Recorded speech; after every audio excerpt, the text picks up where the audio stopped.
y vamos a emitir en vivo.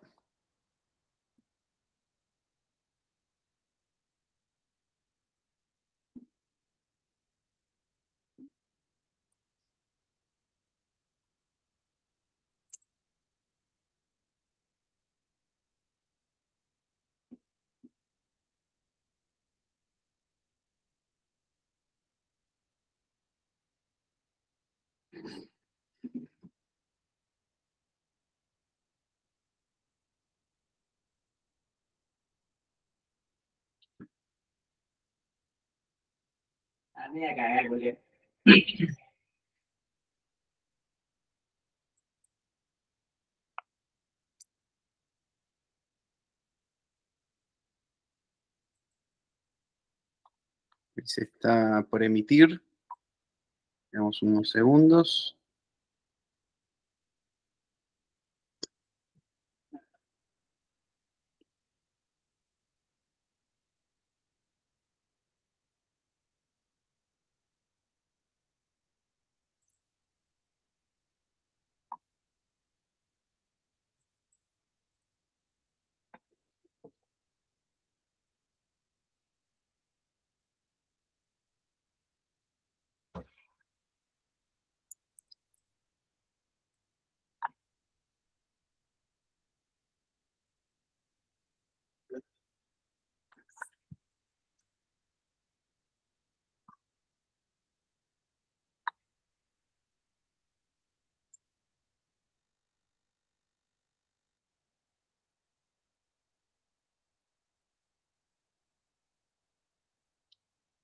Perdón la demora, estamos tratando de emitir en directo y está habiendo como un retraso.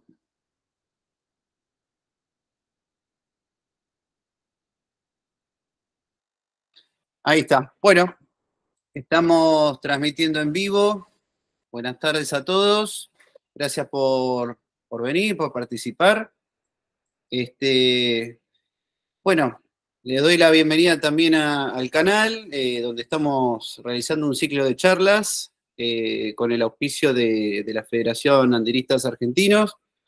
La idea es compartir experiencias, rutas, travesías en lugares no tan conocidos de Argentina y Chile, lugares no tan concurridos como estamos acostumbrados, siempre a escuchar sobre Bariloche, el Bolsón, por ahí el Chaltén, que son lugares más turísticos, y apuntar a travesías un poco más difíciles, largas, con un poco más de aventura, y divulgar valores y buenos hábitos en la montaña. Vamos a arrancar con la charla. Hoy tenemos a Jan Dudek. Jan Dudek, vos en este momento estás en Suiza, ¿no? Sí, estoy en mi oficina, en mi casa en Suiza.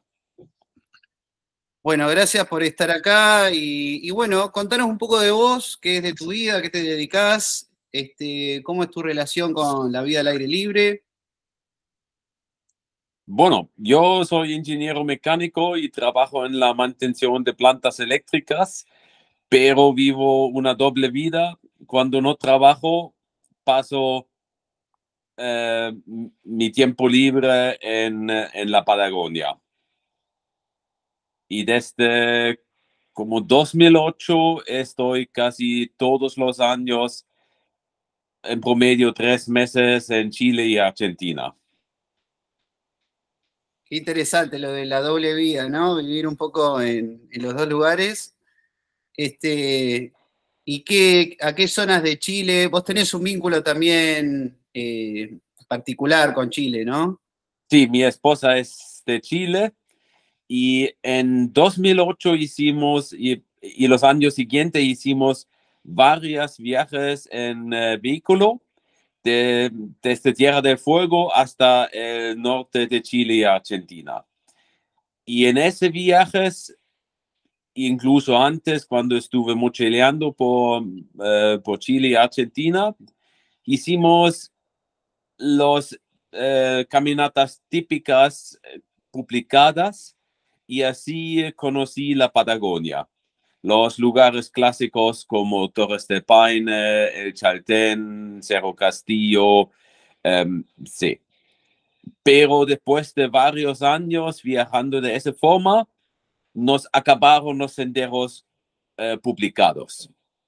Y por amigos teníamos un contacto con un arriero, o en Argentina se dice gaucho, que hace salidas en caballo.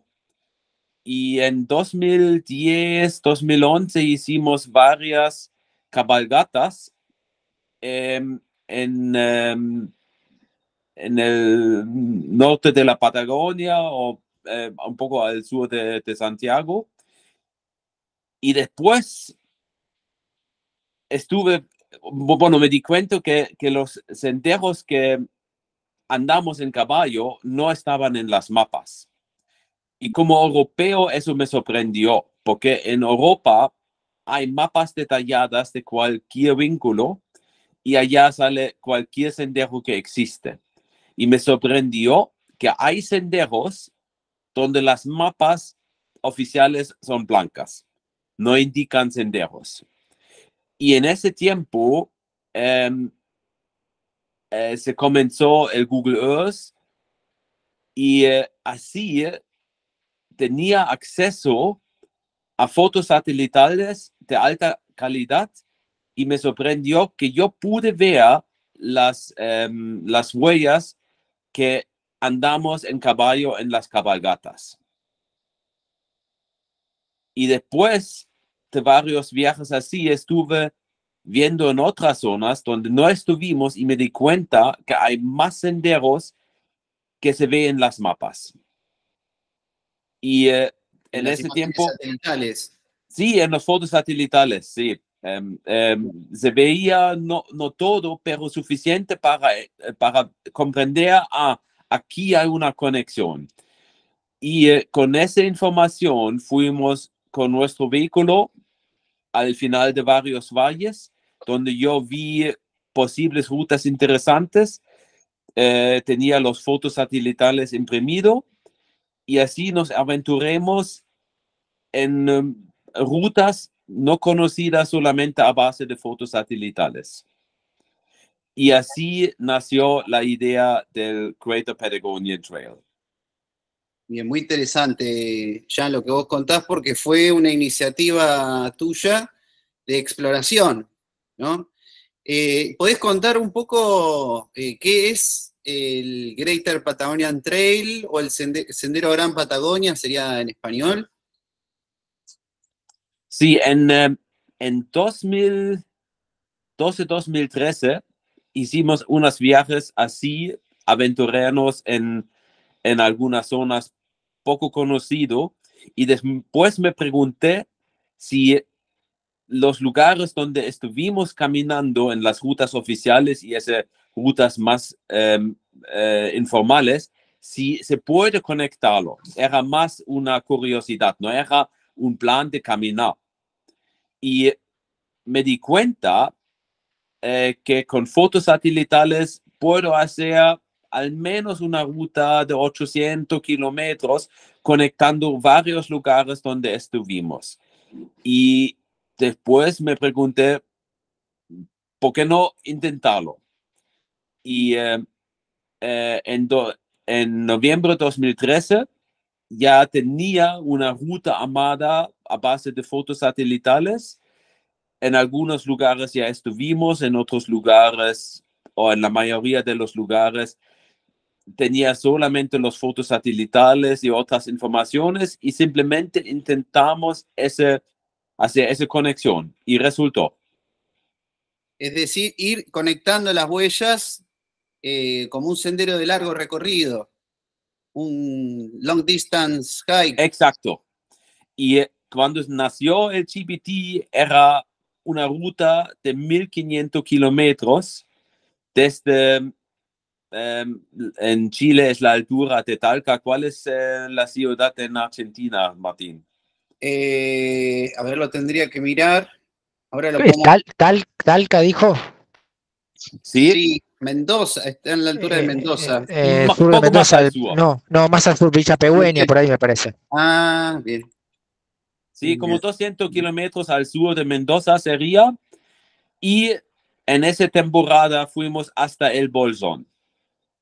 Y casi todo una conexión, muy pocos huecos que quedaron por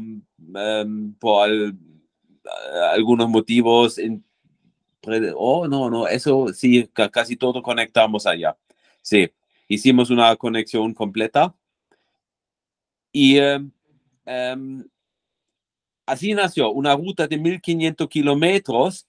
Y mientras caminamos, escuchamos de otras rutas, de los arrieros, de los pobladores. Y en los años siguientes intentamos extenderlo más al sur y un poco más al norte y buscando las otras rutas de que hemos escuchado, y así se formó un red de rutas que ahora son más que 20.000 kilómetros que conecta Santiago de Chile con el sur de Tierra del Fuego. Si uno camina en una ruta serían 5.000 kilómetros, pero con todas las opciones, con todas las alternativas, son más que 20.000 kilómetros. Pero hasta hoy es como un reto de rutas informal. Se incluye varias rutas publicadas, pero la mayoría son rutas informales por terrenos privados donde no hay una servidumbre de paso claro, pero generalmente no hay muchos problemas caminar esa ruta si se hace eso con mucho respeto. Perdón, Talca sí, es Paso Pehuenche, la altura de donde está Caverna de las Brujas, Bardas Sí, Blancas en Ahí Argentina. comentaron Malargüe, sí, sí, sería casi Neuquén, sería casi sí, Neuquén. Más al sur de Malargüe, sí, Paso Pehuenche. sí. Y como un 80-85% de las rutas están en el lado chileno y como un 15-20% en el lado argentino. Y, pero nunca vi de un proyecto de un país. Para mí siempre era senderos interesantes para caminar, no importa a qué lado de la frontera es. En el norte conviene más el lado argentino porque hay más puntos de abastecer, hay más agua, pero en el sur es más igual a los dos lados de la frontera. Ahí estamos viendo el mapa de la ruta principal, ¿no? Y Sí, ahí se ve, vos ya lo que contabas, al principio era la altura de Talca, la sí, zona del volcán descabezado, ¿no? sí. Y Claro, después lo extendió con apoyo de otros hasta Santiago. ahí se ve, sí, sí. Y de a poco estuvimos investigando más rutas al sur, así de El Bolsón logramos la conexión hasta el sur de Tierra del Fuego. Bueno, esto es impresionante porque está todo conectado con senderos. Sería bueno aclarar, no siempre son senderos en realidad, a veces son huellas de animales, ¿no? Sí, o campo abierto donde no hay una ruta visible. En parte son huellas de auto, en algunos lugares no quedan más huellas, son caminos de auto, incluso rutas asfaltadas, pero muy poco. La idea era tener un reto de rutas interconectadas. Bien, bien, claro, ahí se ve que se fue extendiendo cada vez más hacia el sur. Acá al final vuelve a Argentina. Sí, en algunos lugares la única ruta posible terrestre es por Argentina, porque no hay sectores en Chile donde no hay conexión norte-sur por tierra. Claro, está solo la carretera austral y es todo selva valdiviana. Sí, o el campo de hielo Claro. que llega hasta el mar donde no hay ni una ruta por tierra por el lado de Chile. Y otra cosa quizás vale explicar un poco. Cuando nació esa idea, trabajé principalmente con fotos satelitales. No tenía mucho más información. Pero ese método falla donde hay bosque denso. Claro. Porque simplemente no ves los senderos, están escondidos en el bosque. Pero por fotos satelitales pude ver lagos y ríos tranquilos que parecían navegables. Y estuve buscando por Google si hay un tipo de bote que uno puede llevar en la mochila. Y aquí, mi esposa. Hola, Sí. Maylin. Hola. Hola. Sí, sí.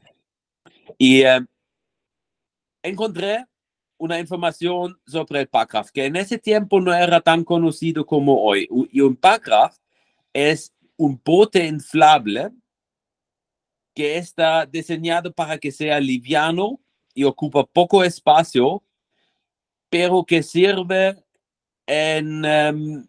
para cruzar lagos y ríos no con tanto agua blanca. ¿Te parece, Jan, si...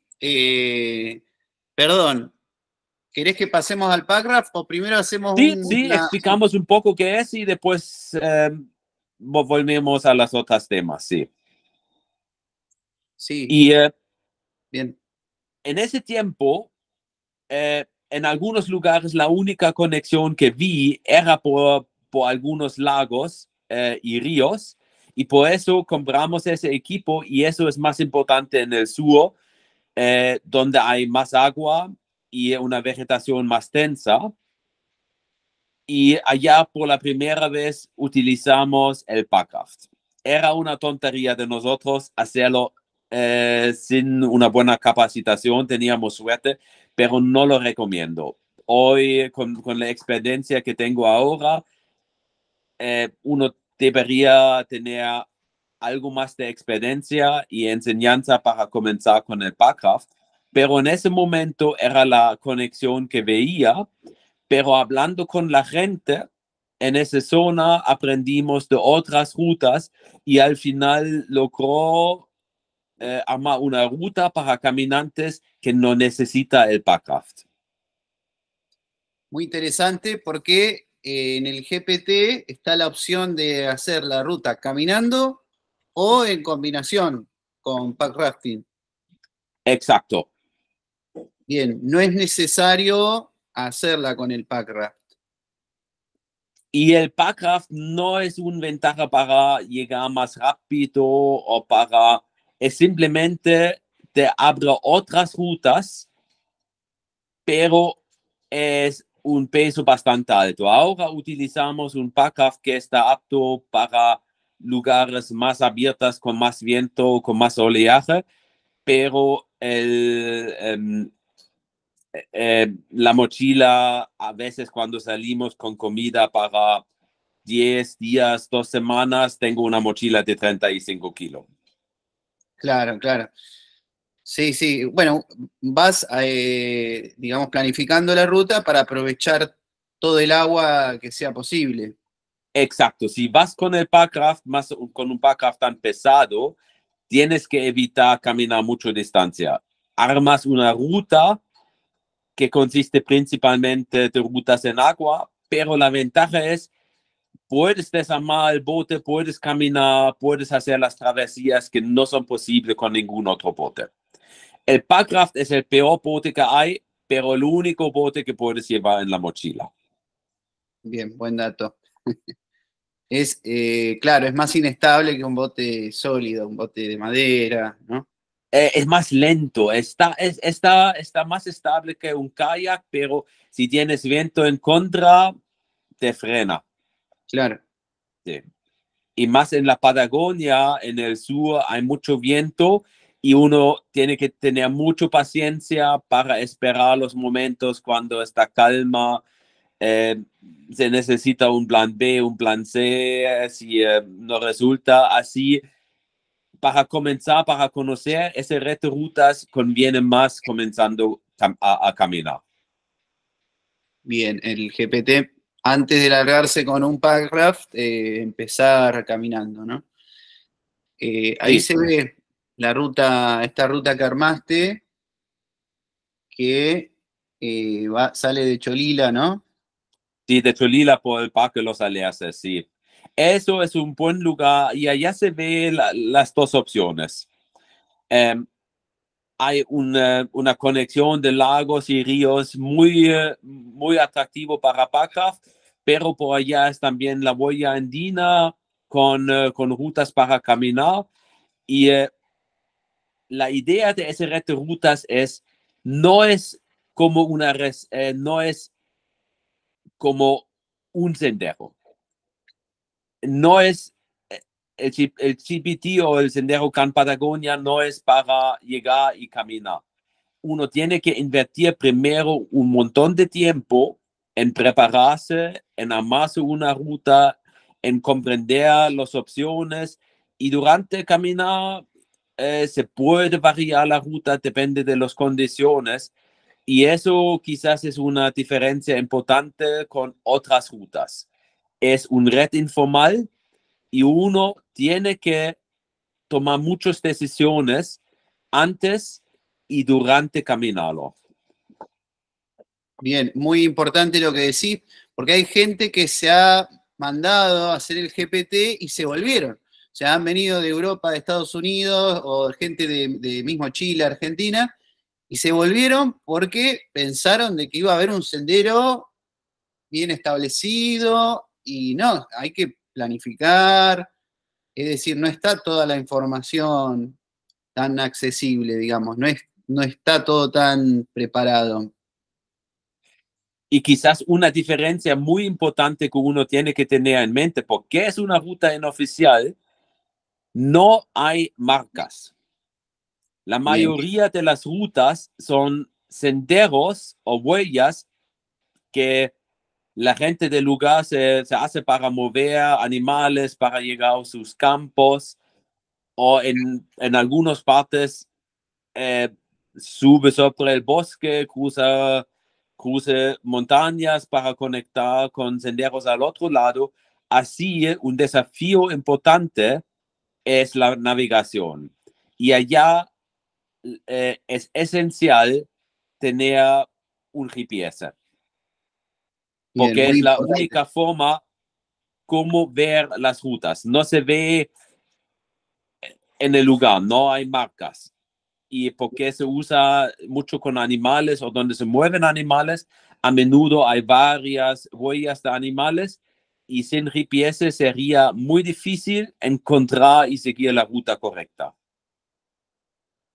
Perfecto. Ahí se ve, estaba mostrando que hay varias rutas.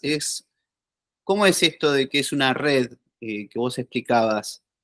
O sea, no es un sendero en realidad, es una red. Sí, y algunas opciones son para aventurarse más, porque los lugareños nos contaron, no, hay una conexión a ese lugar donde tenemos animales y después hay otro paso y se puede ir por un valle más aislado. Y a veces son rutas de escape. Si por alguna emergencia o cambio de clima uno tiene que salir, el red de ruta intenta ofrecer rutas para salir de lugares remotos para no estar obligado de caminar hasta el próximo pueblo.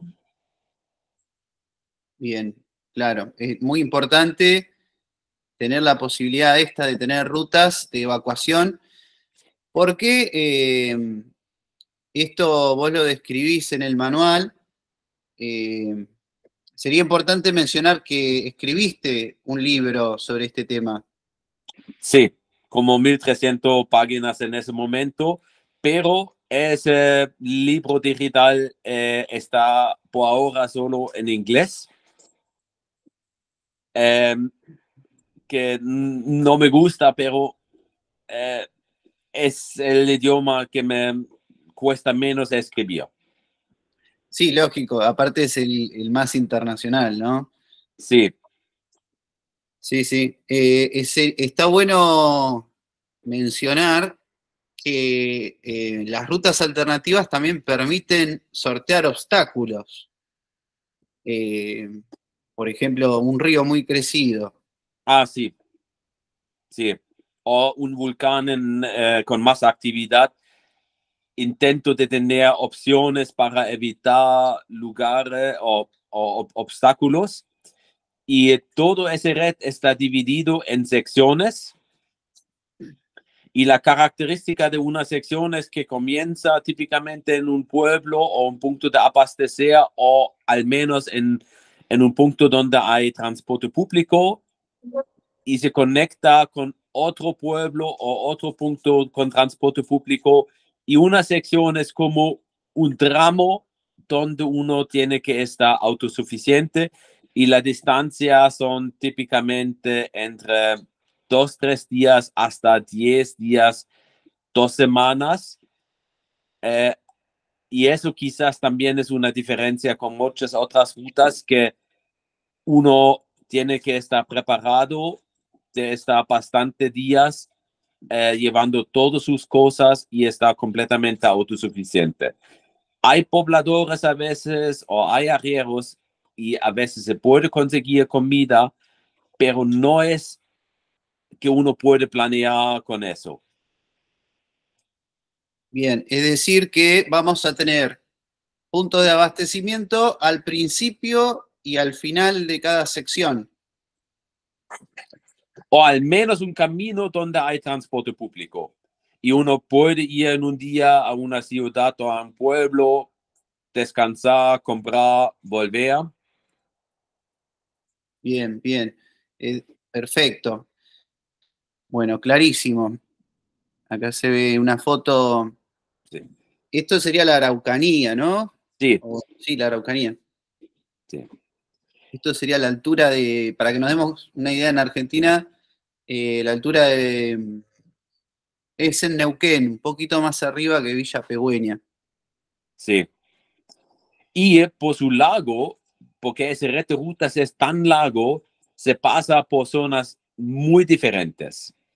En el norte, cerca de Santiago, eh, es más desértico, eh, muy seco, sí, más alto en hay montañas más altos y mientras uno va al sur es más y más húmedo, comienza el bosque, eh,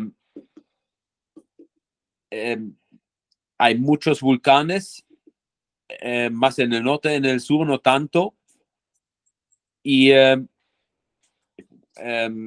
sí, después viene la zona de los ríos y lagos, donde hay mucho más agua, donde el clima puede ser un poco más difícil si a uno no le gusta la lluvia. Y más en el sur vienen los glaciares y los campos de hielo. Esto es lago Pirihuelco. Sí, Sería a la altura de San Martín de los Andes. Está el lago Lácar. Al final del lago Lácar hay la ruta, hay un paso internacional, el paso Guaum, si no me equivoco. Mauricio está para corregirme. Y ahí hay un ferry y, bueno, el GPT pasa por ahí. El lago Pirahuayco es del lado de Chile, en Guau. Sí, ahí se ve en la foto. Sí, así se llama. Bueno, ahí se ve lo que vos decías, claramente el clima cambió rotundamente. ¿Qué significa Greater Patagonian Trail? cuando caminamos la ruta en 2003 estuve pensando, bueno, si resulta, vale la pena publicarlo. Y estaba pensando qué nombre usar. Y decidió publicar esa red de rutas, o en ese momento era una sola ruta, pero se transformó en una red de ruta, sobre el nombre Greater Patagonian Trail o Sendero Gran Patagonia. La idea de ese nombre es que no es solamente la Patagonia, es la Patagonia más los lugares en los alrededores, como Gran Buenos Aires o Gran Santiago o Greater London. Es como el lugar más los alrededores. Y por eso optó para ese nombre Greater Patagonian Trail. Como Greater Patagonia es la Patagonia más otros lugares. Porque hasta hoy no hay una clara definición que son los límites de Patagonia. Y con decir, mira, es Patagonia y algo más, no está tan equivocado usar esa palabra. Sí, tal cual. Yo cuando fui a Chile preguntaba por la Patagonia y me decían, esto no es la Patagonia. En Puerto Montt, en la Patagonia, me decían. Claro. Y por marketing, la Patagonia fue más y más al norte, pero originalmente, sí, exactamente, de Puerto Montt al sur. En Argentina siempre era un poco más al norte, pero, por ejemplo, Tierra del Fuego puede ser parte de la Patagonia o no. Depende de quién preguntas. Sí, sí, en Argentina se incluye a Tierra del Fuego, se incluye Neuquén. En Chile por lo general es como más de Puerto Montt para abajo, ¿no? Sí, eso es la comprensión tradicional, pero para atraer turistas, ahora Pucón se llama la puerta a la Patagonia. Claro. Simplemente porque es un nombre casi mítico y por eso la Patagonia está creciendo por el marketing. Claro, claro, es que es muy parecido. El paisaje es lo que en Argentina entendemos por Patagonia, Pucón es Patagonia, porque es región, es la Araucanía, ¿no? Pucón, o región de los ríos. Ahora no recuerdo. Sí, Pucón es como la altura de Vía Angostura, no, Bariloche, más o menos. Ah, Allá en Chile comienza la Patagonia, la altura de Bariloche. Pucón es más Langostura y región de los lagos creo que es, creo. Sí, sí. Pero a mí no me importan muchas esas definiciones. Yo quiero rutas interesantes, atractivas para caminar. Yo tengo las ganas de conocer a la gente, no solamente caminar y por eso no me importan mucho los límites. bien, bueno, preguntan, esta foto está muy buena. ¿Podés contar un poco de dónde viene esta foto? ¿Dónde Sí, está? eso es Estefanía y Walter, los fundadores de la Boya Andina. Todo Cuando grande. llegamos en la primera temporada en 2013-2014 a El Bolsón, estuve buscando cómo avanzar esa ruta más al sur, pero los fotos satelitales no te dan una buena pista. Y estuve buscando contactos de gente que conoce esa zona y alguien me conectó con Estefanía y Walter y me dijeron, no, ellos quizás te pueden ayudar a buscar una ruta más al sur. Y le escribí un correo y hicimos un acuerdo que nos guían del lago Puelo más al sur para mostrarnos una conexión del lago Puelo al lago Cholila. Y así nos juntamos y caminamos un tiempo juntos. Unos fuegos forestales cambiaron nuestros planes, pero nos podrían mostrar una ruta que no podríamos completar en esa temporada, pero el año siguiente con su apoyo hicimos la conexión. Esto es la ruta que va del Turbio a Cholila, la ruta vieja. Sí, que es por bosque, está bastante difícil porque hay un par de kilómetros sin huella en un bosque bastante denso. Y gracias a Martín ahora hay una conexión más caminable que en ese momento no sabíamos que existe. Pero así se formó ese reto rutas y la idea es quien la camina no solamente consume la información, pero se pone un contribuidor. Y por eso, para obtener los tracks, es obligatorio grabar la ruta que uno camina para después corregirlo o si hay algo nuevo, si hay un cambio importante, para actualizarlo y escribir en Wiki Explorer un resumen de cada tramo que uno caminó. Bien, es decir, esto es gratuito, pero hay que devolver, hay que hacer una devolución, ¿no? Exacto. Informar el estado del sendero, las condiciones de la ruta, para que otro caminante pueda tener esto como referencia, ¿no? Exacto, es una ruta informal, no hay mantención, no hay como un cuerpo público que da información así. La única información son la misma gente que lo camina.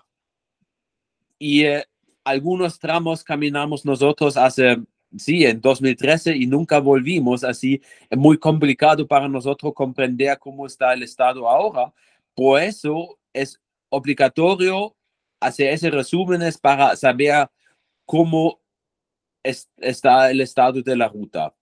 Y en Wiki Explorer, que funciona parecido como Wikipedia, uno puede inscribirse y puede escribir un resumen para otros caminantes, o si hay un aviso que se cayó un puente o que hay un propietario que está muy complicado, que no deja pasar, para compartir esa información. Muy bien. Acá preguntan justamente, Ricardo pregunta si se presentó algún problema de prohibición de circular por propiedad privada. No es muy común, pero en algunos lugares hay ese tema. Y Sí. la dificultad no son los arrieros o los pobladores, la dificultad son la gente súper rica que se compran propiedades muy grandes, que ponen un cuidador y dicen no deja pasar a nadie. Claro, Y sí, en eso es lo mismo Chile que y pasa en Argentina Argentina. no existe como un marco de leyes como en algunos países europeos. Por ejemplo, en Escandinavia, que es Noruega, Suecia, Finlandia, hay leyes que permiten caminar, incluso acampar. Hay el marco legal, aunque es una propiedad privada, si hay una ruta por allá, cualquier persona puede caminarlo y puede poner la capa una noche. Después sigue. Y no hay muchos conflictos allá porque la gente no deja sucio, son muy cuidadosos con el fuego. Así nadie lo ve como un problema. Y hay reglas parecidas como en Escotlandia o en los Alpes, donde hay el derecho de caminar. Eso no existe en Chile y Argentina. En muchos lugares es como un derecho por costumbre, pero no está escrito en ningún lado. Y las leyes pueden permitir a los propietarios de prohibir el paso. Por eso está muy importante que la gente que camina por allá lo hace con respeto, que no deja basura, que son muy responsables con el fuego, mejor no hacer fuego en ningún lado y está amable con la gente, pedir permiso por respeto y no comenzar una pelea. Bien, importante, algo que vos escribís en el manual, de que uno tiene que respetar mucho a las personas, las normas. Yo he tenido muy buena experiencia, la verdad me han recibido muy bien en el camino.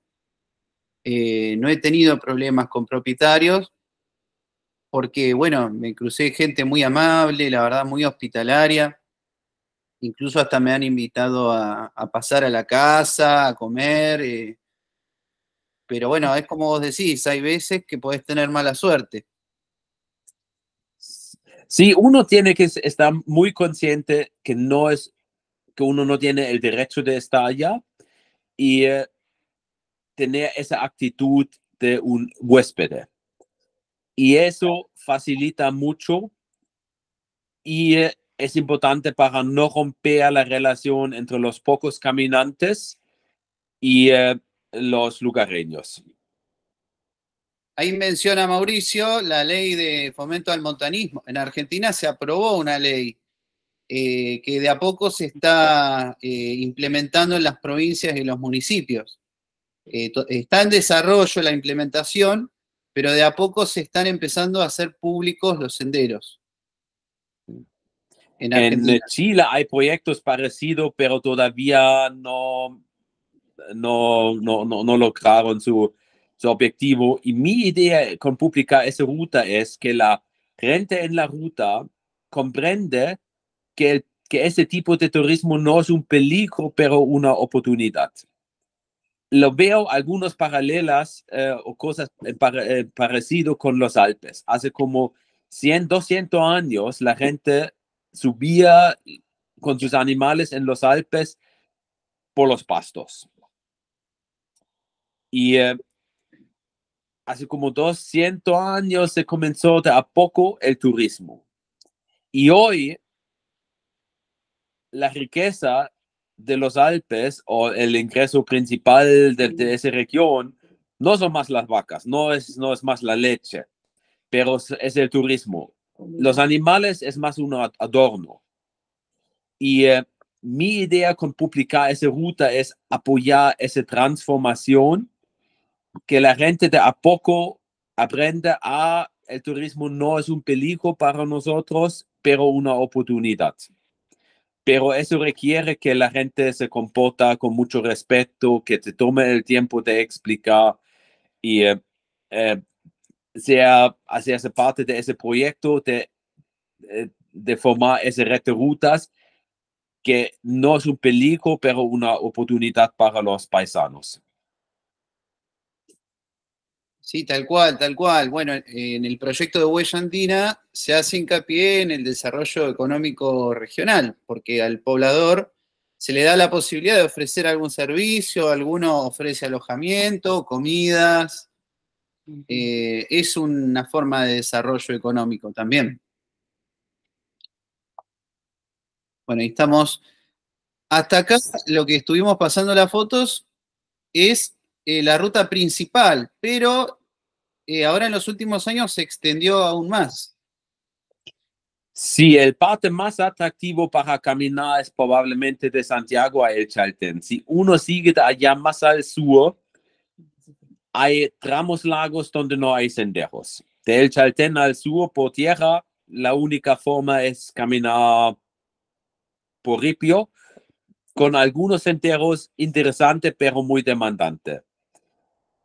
Por eso, si alguien quiere comenzar, no sería el lugar, pero si a alguien importa mucho conectar todo eso hasta el punto más austral del continente, sí hay recomendaciones por donde uno puede caminar. Y se ve que llega hasta el Cabo Forward, ¿no? ¿Se llama? Sí, el Cabo Forward en Chile se puede cruzar a Tierra del Fuego. Allá no es más el continente, es una isla y tengo rutas hasta la isla Navarino. Muy interesante. Algo que estaría bueno mencionar es que el GPT, si bien pasa por algunos circuitos conocidos, ofrece una variante no tan conocida. Ofrece entrar por otro lugar. No es lo mismo, por ejemplo, el Parque Patagonia en Chile, por poner un ejemplo que se me viene a la cabeza, uno no es solamente el Parque Patagonia, sino que entra por una meseta. Es una variante respecto del circuito oficial.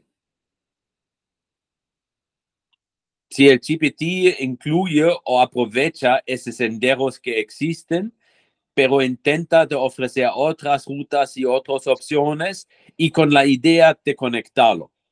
La mayoría de los o esos senderos públicos normalmente son circuitos o son cortos en un parque, pero el GPT conecta entre esos lugares más conocidos. Bien, muy interesante, porque eso hay poco acá en la zona, que senderos de largo recorrido. Es un viaje de inmersión total, son muchos días de caminata, eh, el contacto con la naturaleza es mucho mayor. ¿Querés que pasemos, querés detallar algo más sobre el pack rafting? Porque está en este orden, si no, vamos a otro tema. Sí. Bueno, para los que cuando no saben nada comenzamos, sí.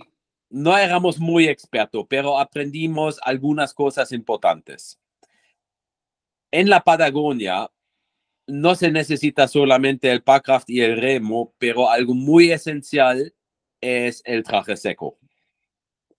Las aguas en la Patagonia son tan frías, si te mojas, hay un riesgo alto de morir por hipotermia. Para protección, hay ese traje secos, tú pones la ropa normal debajo, el traje seco encima, y aunque te caes en el agua, no te mojas la ropa y así no tienes ese riesgo tan alto de hipotermia. Muy interesante. Y en cuanto al abrigo, ¿son muy abrigados los trajes secos? Los trajes secos no aíslan en respecto del frío, solamente evitan que te mojas la ropa. Tú tienes que tener la ropa común y corriente de un caminante debajo, como un polar, pantalones largas. Claro, en el packraft no te mueves tanto como caminante, así hay que ponerse suficiente ropa, pero por seguridad es muy importante ponérselo, aunque hay buen clima, simplemente siempre hay el riesgo que te mojas, que te caes en el agua, y para no discapacitarse por el frío, es importante siempre ponerse el traje seco. Y en caso, si caminas en mal clima, el traje seco es la mejor ropa de lluvia que hay. Te realmente protege de la lluvia o en cruces de ríos. Es muy útil. ¿Esto que vemos acá es normal? No, estuvimos, era en un verano muy lluvioso y intentamos de investigar una ruta que nos contaron los pobladores, pero nos dimos cuenta que el río es tan alto que se hundió la huella y teníamos que devolvernos. Sí, era un intento de buscar la conexión, pero si el agua está tan alto con la mochila, comienzas a flotar muy peligroso. Claro, sí, es un peligro. Está bueno el dato de que si uno lleva el dry suit, el traje lo podés usar como campera impermeable. Sí, sufre el traje seco, pero el traje seco se puede arreglar. Si se pincha, hay que arreglarlo. Y eso sí es importante en general en esas rutas. El terreno es difícil, las rutas son impredecibles, demandante. Uno tiene que saber improvisar y arreglar su equipo. Acá se ve, por ejemplo, está la ruta de pack raft y a la izquierda y a la derecha está la ruta de regular. Claro. Y eso es un buen ejemplo. Eso es al sur el lago Mutuikime y el lago Futalaufken.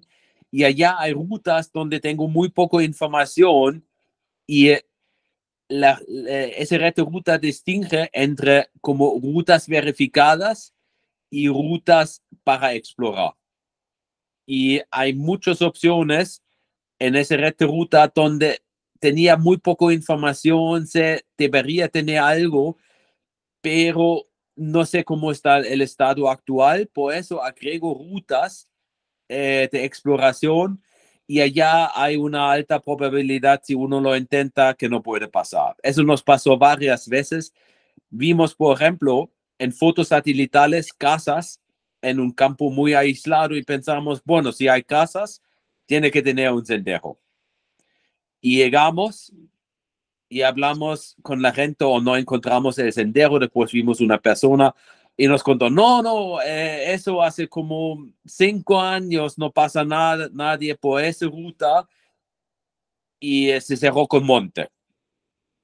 Es en las zonas donde hay mucha lluvia, en un par de años se puede cerrar una huella. Y eso es parte de la aventura en el GPT. Uno tiene que estar preparado que no se puede cumplir el objetivo, que uno tiene que devolverse. Bien, bien. Vos decís que hay que saber adaptarse, ¿no? Sí, y lo importante es nunca en esas zonas remotas, nunca ir a su límite hasta uno está acotado. Uno tiene que parar antes mientras puede pensar claro. Y no, y uno tiene que estar preparado de volverse. Claro, sí, sí, sí. No Bueno, es a un mí me pasó también, sí, sí. A mí me pasó con un río crecido y bueno, me tuve que volver varios días de caminata. Por supuesto que uno lo disfruta igual, ¿no? Pero bueno, tiene esa característica de que es una exploración también. Uno está siendo protagonista de una exploración. Capaz Sí, que es el primero en el año en circular por ahí, ¿no? o no había nadie en 1, 2, 3 años, depende de la ruta. La ruta principal ya está más caminado ahora. Son como entre 50 y 100 personas que me piden los tracks y que lo caminan. Algunas secciones más, otros menos. Pero eso es algo que no hay mucho en otras rutas donde tienes esa aventura de algo tan impredecible. Bien, bien.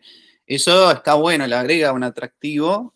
Depende, por supuesto, de cada uno, ¿no? Hay algunos que prefieren algo más, más predecible, más mantenido. Eh, acá Para estamos. eso conviene, por ejemplo, la huella andina mucho más. Eso está Ah, diseñado para gente que comienza a caminar. Creo que la idea era, son máximo 2 días entre puntos de abastecer, una noche aislado. El GPT está mucho más demandante. claro, claro. Pues son muchos más días sin abastecimiento y además hay que adaptarse a las condiciones impredecibles. Y cuando comenzó a publicar, tenía los tracks abiertos, la gente podría bajarlo en el internet, pero me di cuenta que eso es irresponsable. La primera temporada que llegaron más personas, había gente muy mal preparado o gente que no entendía bien qué es, tenían la idea que es como los otros famosos senderos en los Estados Unidos, donde hay una ruta bien mantenida. Y me di cuenta, primero tengo que explicarlo mucho mejor y se necesita más control eh, de las rutas. Para tener las rutas actuales hay que escribir un correo y hay que leer el manual. Algunos pedazos están publicados por OpenStreetMaps. Allá hay algunos tramos, pero algunos no son actualizados. Y yo recomiendo, si uno realmente tiene interés, lea el manual y contactarme para obtener la información más reciente. Bien, es muy importante. Esto es algo común en las otras charlas que hemos dado en el canal. Estos son lugares realmente vírgenes que están a salvo. Entonces, no está bueno publicarlo y que se mande cualquiera. Tiene que ser alguien que respete la naturaleza, que sea consciente además de las dificultades ante las cuales se va a encontrar. Acá dicen que los tracks están publicados en la app Windy. Muchas aplicaciones, muchas mapas usan la información de OpenStreetMaps y algunas rutas ya están publicadas allá, es muy difícil sacarlo, pero como he explicado, no son muy actual. A veces alguna gente cuando comenzó a publicarlo, publicaron como rutas de investigación, como senderos que existen. Así uno tiene que tener mucho cuidado con esas rutas. Y además, si se usa las rutas publicadas por mí, se ve mucho más claro que es verificado, que es exploración, que es una ruta por campo abierto sin un sendero visible, donde hay que pasar como vegetación densa. Así, confiando en la información a través de OpenStreetMaps o que las mapas que usan eso, eh, no es recomendable porque, por ejemplo, faltan muchas opciones o faltan las rutas de escape. Mi recomendación es, si realmente alguien tiene interés, lea el manual y contactarme. Bien, muy importante. En Wikiloc también aparecen tracks que están mal, aparecen como Greater Patagonian Trail y o son viejos o no están actualizados, no incluyen las opciones que dice ya. Y también lo que hay son rutas que sin detalles, que están comprimidas. Entonces aparece una línea que es un bosquejo, pero no sirve para navegar eso. Eso es importante mencionarlo. Respecto a la navegación, no en el bote, sino en el terreno. ¿Qué podés decir sobre eso? ¿Cómo hay que prepararse? Bueno, para instalar en el equipo de navegación, yo tengo archivos que son muy fáciles para instalar en un GPS Garmin. Instalarlo en un celular depende mucho de la aplicación, pero los tracks vienen en formatos que facilitan la instalación. Y vi la pregunta de los conflictos. Yo pongo, si veo que en algunas rutas hay conflictos, bueno, en Wiki Explorer se ve esa información y intento de poner puntos de explicar un poco dónde son zonas para evitar. Por ejemplo, en la altura de San Martín, al lado chileno, hay el parque Huilo Huilo, que es un parque privado. Algunas partes no quieren ver caminantes, pero otras partes se puede entrar y pasar sin te ven mejor. Pero en caso de emergencia, tengo las rutas por parte donde no quieren ver caminantes. Si uno tiene un accidente, para saber, ok, aquí está el camino más corto para salir o para buscar ayuda. Y por eso se necesita más preparación. Esa ruta uno tiene que leer, entender. Pero a menudo no está claro qué es legal y qué no es legal. Simplemente a veces, a menudo no tengo la información. Y hay muchas propiedades privadas donde toleran caminantes. Pero puede ocurrir que otro año alguien se molesta. Uno tiene que vivir o caminar con esa inseguridad que no es claro si puedes caminar por allá o no, o que no hay conflicto. Claro, la idea es, si hay problemas, publicarlo y compartir esa información. Pero si pasó el año pasado a alguien, no es la garantía que esa temporada no hay problema. Muy bien, respondida la pregunta. Respecto a los tracks de GPS, ¿se puede ir con un celular en vez de un Garmin? No lo recomiendo. El celular consume más electricidad, más batería, y es más complejo instalarlo bien. En GPS es más fácil de instalar los tracks y eso es un buen ejemplo donde se ve la ruta. Se ve donde hay como la ruta principal y la opción donde esa línea de puntos significa, mira, aquí no hay una ruta visible, pero camina por esa línea más o menos, no importa si vas más izquierda o derecha, pero donde comienza la ruta clara de nuevo, allá tienes que buscar, por ejemplo, la entrada en el bosque. Así Bien. es más fácil con un GPS. Y otro tema importante es el celular con el touchscreen, con la pantalla táctil, no funciona bien cuando está mojado. Así en lluvia o en situaciones climáticas difíciles, te puede fallar más fácilmente y un GPS que funciona con botones es más confiable en una situación así. Estaría bueno mencionar que a mí me pasó de que el celular en determinados lugares no agarraba señal satelital. Es decir, el celular no datos móviles, sino señal. A veces tarda mucho más en agarrar señal del satélite. Porque la antena está mejor del GPS, está diseñado para funcionar en bosque, en terrenos más difíciles. Claro, exactamente, sí, sí. Y respecto a lo de la humedad, tal cual, a mí me pasó exactamente eso, de que se me cayó al agua el teléfono y me quedé sin GPS hace varios años ya, ¿no? Y el Garmin claramente se banca todo, se cae, es mucho más sólido, es mucho más sólido. ¿Qué es esto? ¿Podés contar?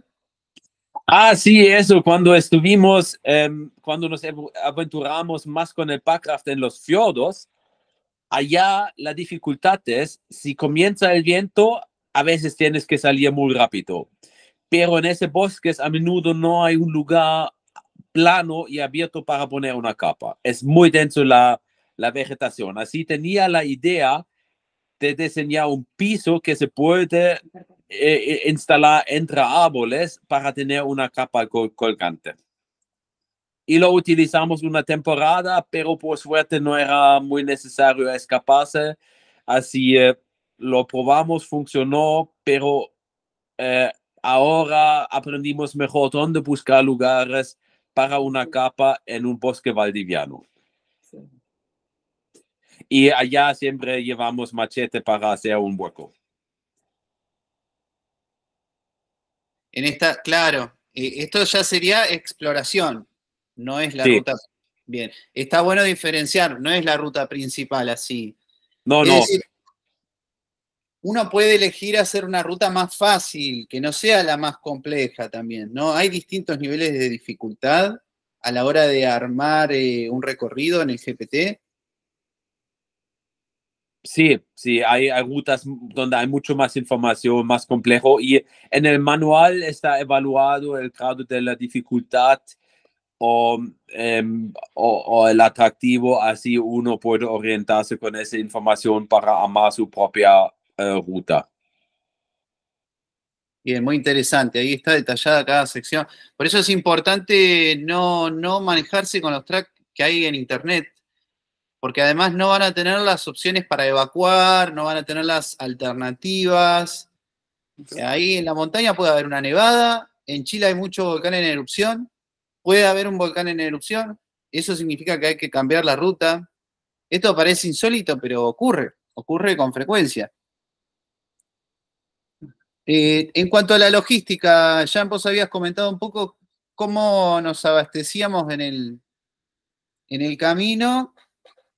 Sí, los puntos de abastección están en los tracks y claro, uno tiene que aprender de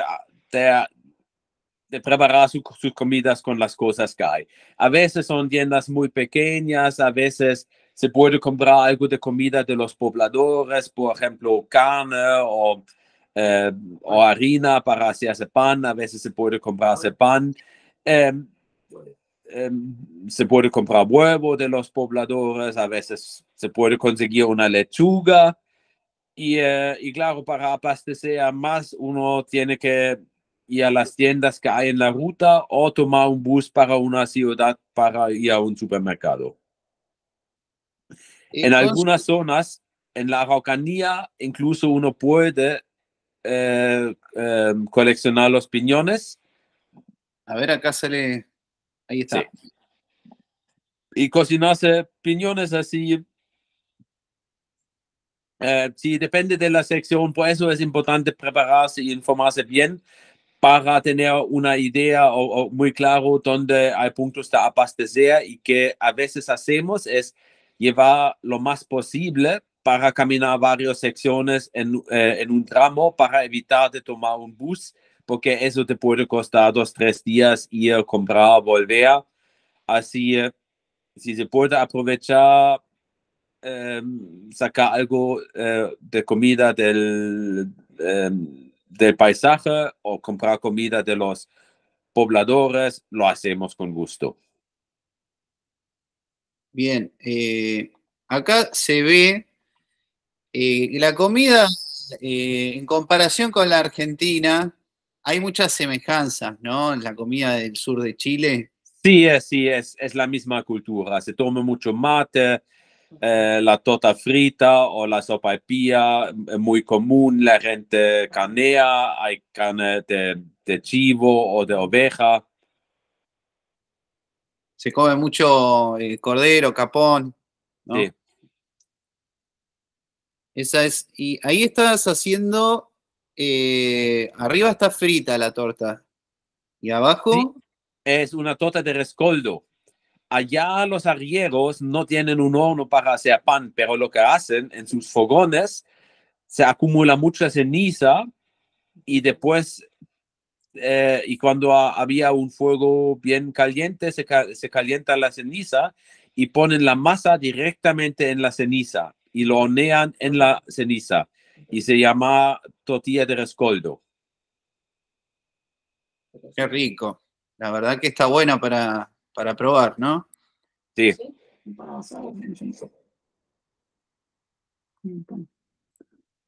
Y ahí se ve esto es por el Cochamó, por ahí, ¿no? sí, una nalca. También se puede comer el tallo.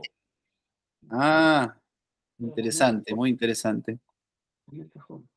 Bueno, ¿qué sugerencias le darías a alguien que quiera aventurarse a hacer el GPT o a recorrer el GPT? ¿Por dónde puede? Ya dijiste que hay que leer el manual.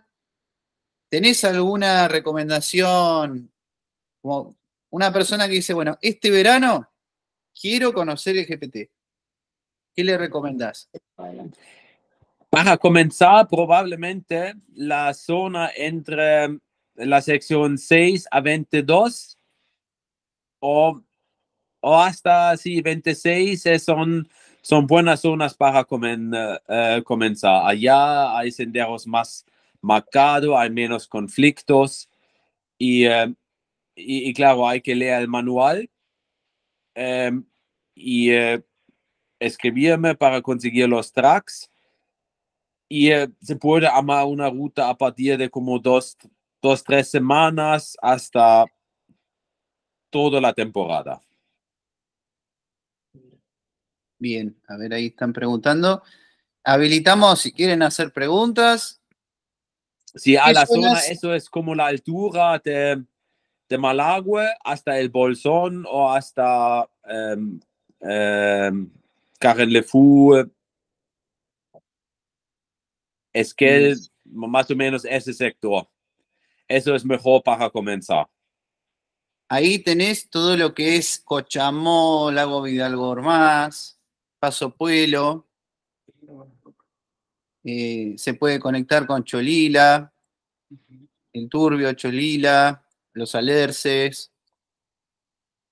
Incluso se puede conectar con la huella andina, ¿no? Exacto. La Muy interesante. Araucanía está muy atractivo, o la zona de los arrieros, como la altura de Malagüe.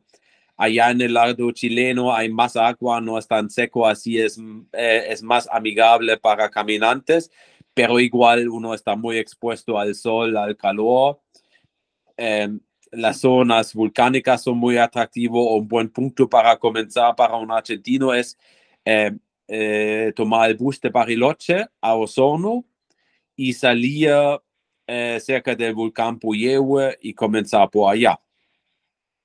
Ahí se ve chiquito abajo el Puyehue. Esa es una travesía muy linda, muy interesante, ¿no?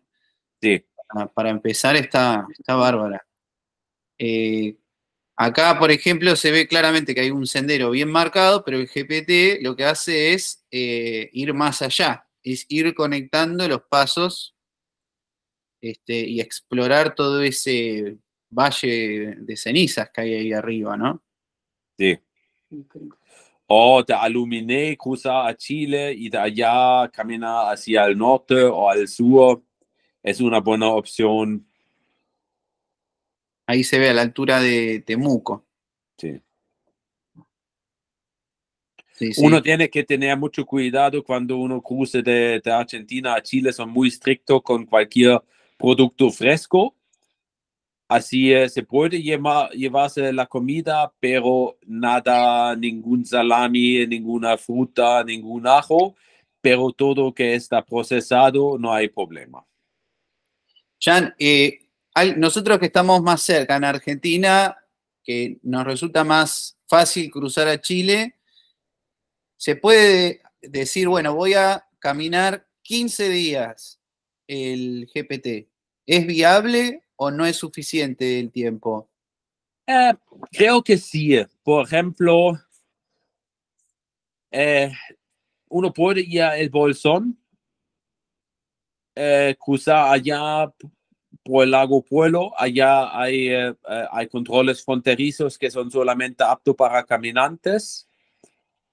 O el Paso Bariloche y de allá ir hacia el norte y, por ejemplo, volver de Osorno tomar ese bus de Osorno a Bariloche. Bien, es un buen dato, una buena sugerencia. Bueno, ¿a alguien le gustaría hacer una pregunta? Pueden usar el micrófono.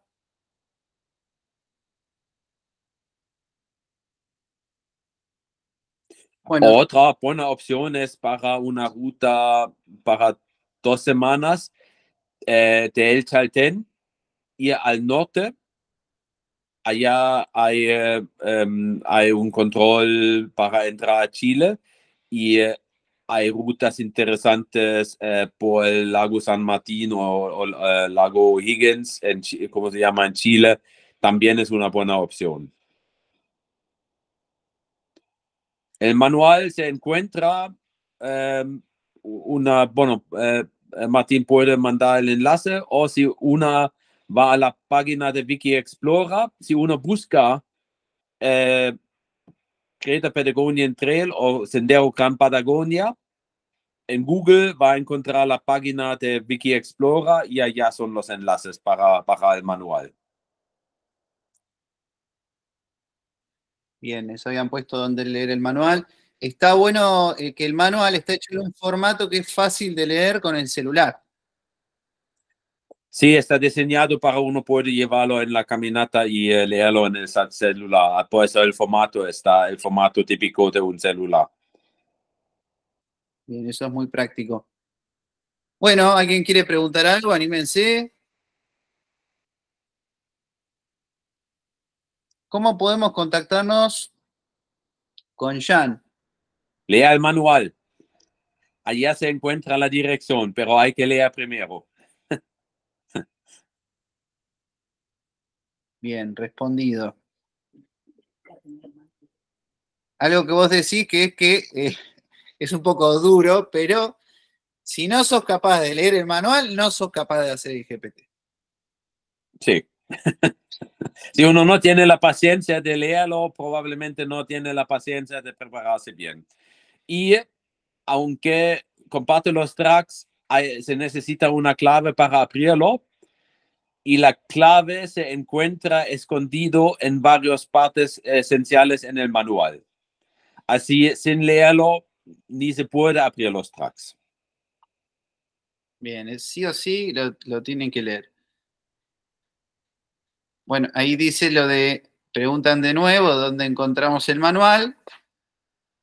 Hay que ir al artículo de, lo podríamos incluir acá al link. Sí. Así ya entran por acá. Sí, con ayuda se puede y algunos comenzaron a ayudar en traducirlo. Bien, Ahora, respecto al manual, ¿cómo son las actualizaciones también? El manual nunca está completo. Hay partes que falta de escribir, pero es como, el manual es como SRT Rutas, no está completo y no está cambiando. Hay partes que faltan, hay partes como en la ruta, hay partes de explorar, hay partes que falta escribir. Y, pero eso refleja muy bien que no está algo completo. Bien, es decir, siempre se va desarrollando la ruta, siempre de un año al otro puede aparecer una sección nueva, alguna ruta alternativa que antes no existía. Entonces, es importante conseguir el manual actualizado. Sí, y los tracks también actualizo todos los años y de un año a otro año una ruta de exploración se convierte a una ruta verificada o a veces tengo que borrar algunas rutas de exploración porque me di cuenta o recibió la información que no es más factible. Así es importante utilizar los tracks actualizados. Vos ya en este momento no es que recorres todo, hay gente que te ayuda, ¿no? Sí, nosotros caminamos aproximadamente como 8 o 9 mil kilómetros desde comenzar ese proyecto. Y hay personas que han ido contribuyendo también. Como el Martín. Aquí mi granito de arena. Claro, por eso es que hay gente que cada verano va al GPT y explora una nueva ruta, por ahí esa ruta se incorpora al manual. Hay alguna gente que estuve 2, 3 temporadas, pero son poco la gente que viene seguido. Pero es importante, sí, por eso la condición para recibir los tracks es comprometerse a contribuir con lo que uno puede contribuir. Bien, bueno, estuvo muy interesante la charla, gracias, Jan. ¿Les gustaría hacer alguna otra pregunta? Si no, ya vamos finalizando. Bueno, gracias, Jan, por haber hecho este trabajo del GPT. Fue muy inspirador. A mí me inspiró muchísimo. Yo les digo una cosa, el que se anima a meterse en esos senderos le cambia la vida. Lo malo es que después no lo podés dejar. Querés volver. Así que lo dejo bajo su responsabilidad. Ya les advierto. Muchas gracias. Ok, bueno, fue un gusto. Chao. Bueno, Jan, un abrazo grande y seguimos en contacto y bueno, te invitamos a dar una charla más adelante si querés contarnos más de tu experiencia. Así que bueno, saludos a Maylin. Gracias. Que aparezca yo. Okay, Estaba escuchando todo. Bueno, chao. chao. Y gracias a todos por participar.